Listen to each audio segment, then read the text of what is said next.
The Kingdom of France in the Middle Ages roughly, from the 5th century to the middle of the 15th century, for the period before Hugh Capet's accession to the throne. See Francia and Carolingian Empire was marked by the expansion of royal control by the House of Capet 987-1328, their struggles with the virtually independent principalities,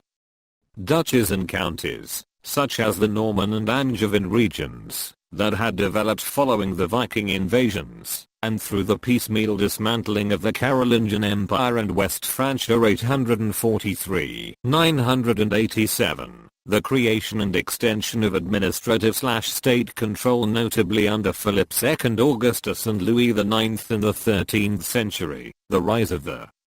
House of Valois 1328-1589 and the protracted dynastic crisis of the Hundred Years' War with the Kingdom of England 1337-1453 compounded by the catastrophic Black Death epidemic 1348,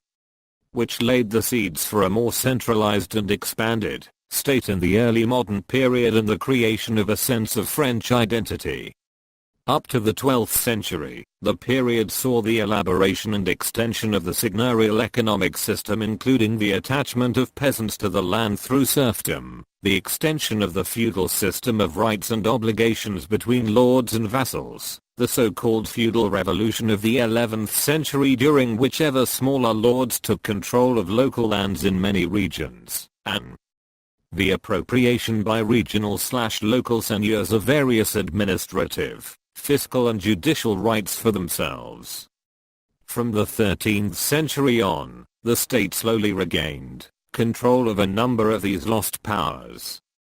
The crises of the 13th and 14th centuries led to the convening of an advisory assembly, the Estates General, and also to an effective end to serfdom.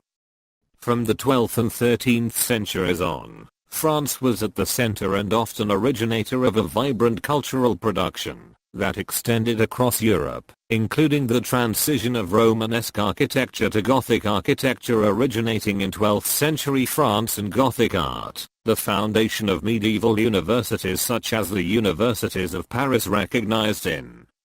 1150, Montpellier 1220, Toulouse 1229, and Orleans 1235 and the so-called Renaissance of the 12th century, a growing body of secular vernacular literature including the chants and digest, chivalric romance,